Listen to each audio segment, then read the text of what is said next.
வேண்டாம் தேவி, இந்த தவறை செய்யாதீர்கள். வேறு வழி இல்லை நாராயணா. எந்த அவமானத்தின் அக்னியில் அன்று சதி எரிந்தாலோ இன்று அதே அக்னியில் நானும் எரிகிறேன். நாளை அவ்வாறு நடந்தால் இந்த பார்வதி எரிந்து சாம்பலாவாள், எரிந்து சாம்பலாவாள், எரிந்து சாம்பலாவாள்.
யுத்தத்திற்கு அல்ல, உற்சவத்திற்கு அழைக்க வந்திருக்கிறேன். நாளை கைலாயத்தில் ஒரு பெரிய உற்சவம் நிகழப்போகிறது. அந்த உற்சவத்தில் சிவன் தனக்கும் அன்னை கங்கைக்கும் இடையே உள்ள உறவை பற்றி அனைவர் முன்னிலையிலும் எடுத்துரைக்கப் போகிறார்.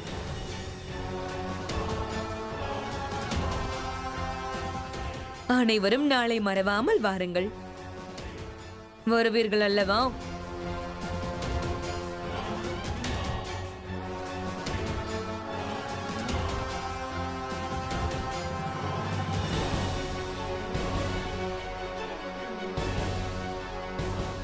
அதே அற்புதம். இப்பொழுது மன்சாவை போற்றி பாடியபடி செல்லுங்கள். நாளை நடக்கவிருக்கும் உற்சவத்திற்கு நிச்சயம் வாருங்கள்.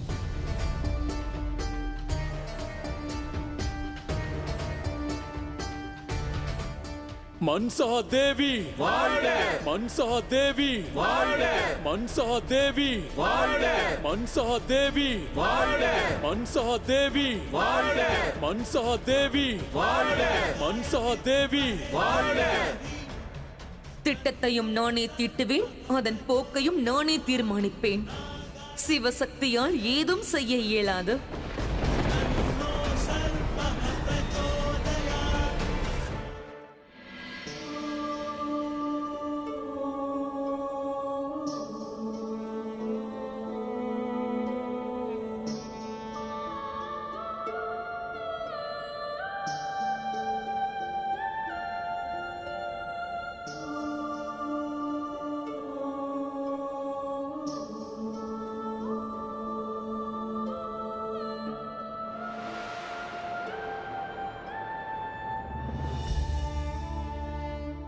அந்த அசத்தியம் தங்கள் நண்பரின் நாவிலிருந்து வெளியேறினால் தன் தேகத்தை துறப்பாள் என்று அவரிடம் கூறுங்கள். தேவி பார்வதி விரும்பி சுவைக்கும் கனி இது நாராயணா. என் மனைவிக்காக இதை கொண்டு செல்கிறேன். என் கரங்களால் அவளுக்கு ஊட்டினால் அவள் மனதிற்கு சற்றேனும் நிம்மதி கிட்டுவதற்கு வாய்ப்புண்டு. ஆனால் மகாதேவா, அவர்கள் மனதில் ஓடும் எண்ணத்தை பற்றி தாங்கள் அறிய மாட்டீர்கள்.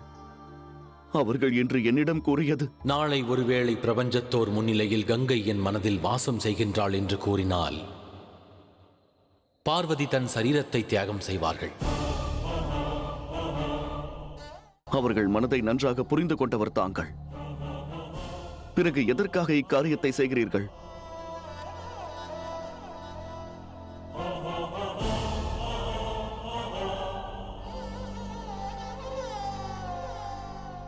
தர்மம் மற்றும் வாக்கிற்கு கட்டுப்பட்டிருக்கிறேன் நாராயணா.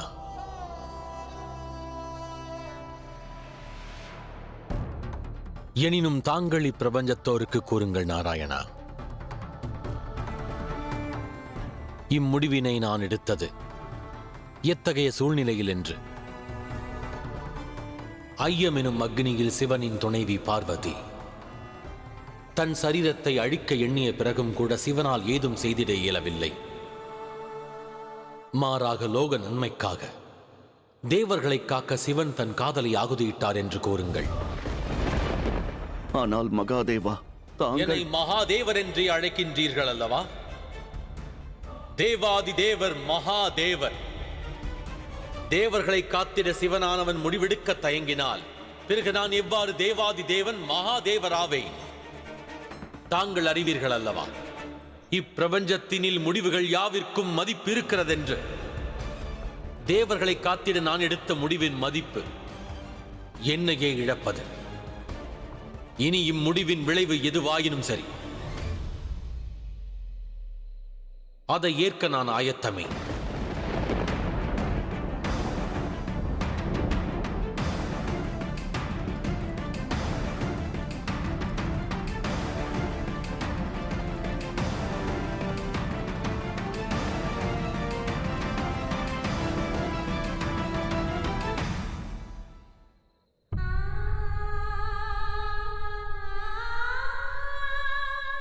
தேவி, மகாதேவர் தாங்கள் எதையும் கூற வேண்டிய அவசியமில்லை நாராயணா.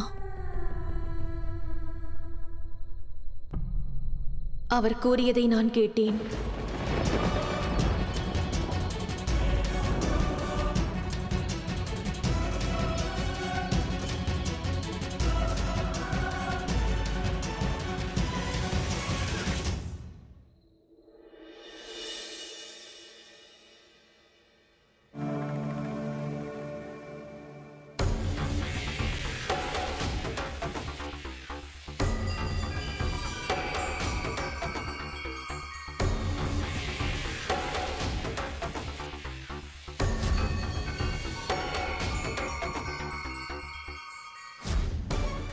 எந்த கங்கையை தாங்கள் தங்கள் அருகாமையில் அமர அனுமதிக்கவில்லையோ, நாளை அதே கங்கை தங்களது இதயத்தில் அமரப் போகிறாள். ஆதிசக்தி நினைத்தாலும் அவ்விடத்தில் இருந்து என்னை விலக்க இயலாது.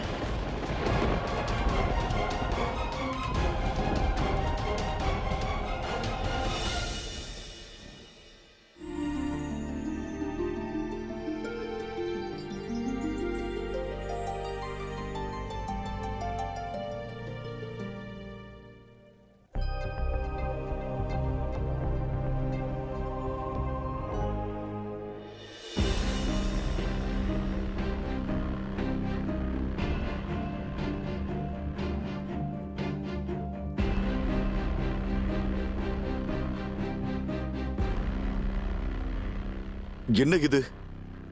யார் இதை செய்தார்கள்? நான் தான். இன்று நடக்கவிருக்கும் உற்சவத்திற்கு இவ்விடத்தை நான் தான் அலங்கரித்தேன். அலங்காரம் எவ்வாறு இருக்கிறது? தாயே கங்கையே, பாயசம் தயாராக உள்ளது.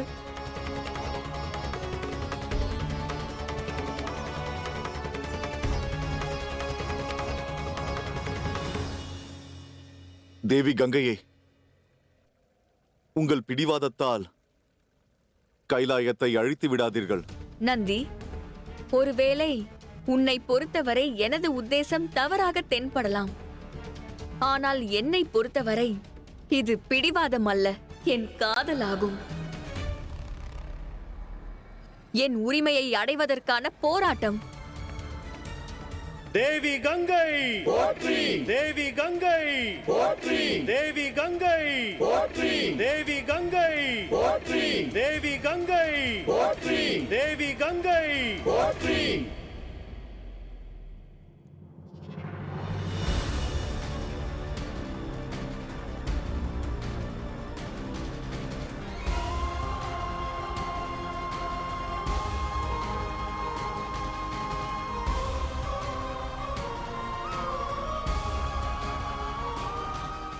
இறுதி முறையாக தங்களை வேண்டி கேட்கிறேன் மகாதேவா, தாங்கள் செல்லாதீர்கள். அக்கா கங்கையின் பேச்சை கேட்காதீர்கள்.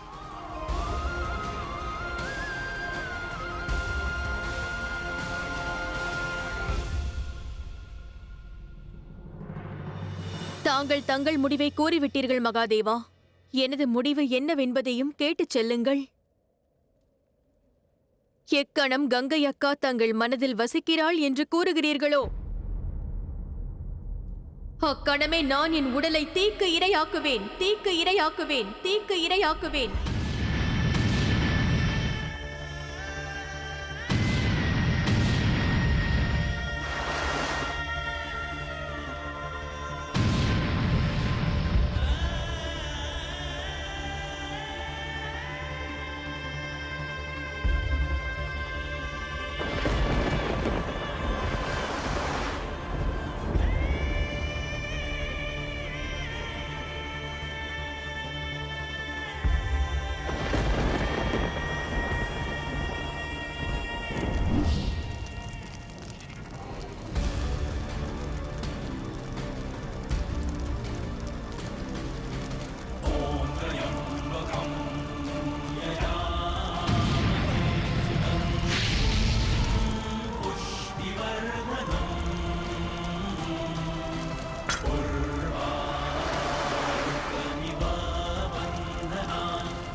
என் காதலை மகாதேவர் மட்டுமல்ல, பிரபஞ்சத்தில் உள்ள அனைத்து ஜீவராசிகளும் ஏற்றுக்கொள்வார்கள்.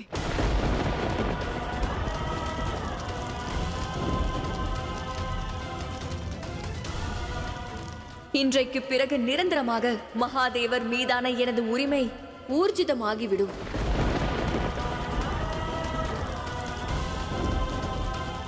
பார்வதியின் பெயர் மட்டுமல்ல, கங்கையின் பெயரும் மகாதேவரின் பெயருடன் இணைந்து விடும், பெயருடன் இணைந்து விடும், பெயருடன் இணைந்து விடும்.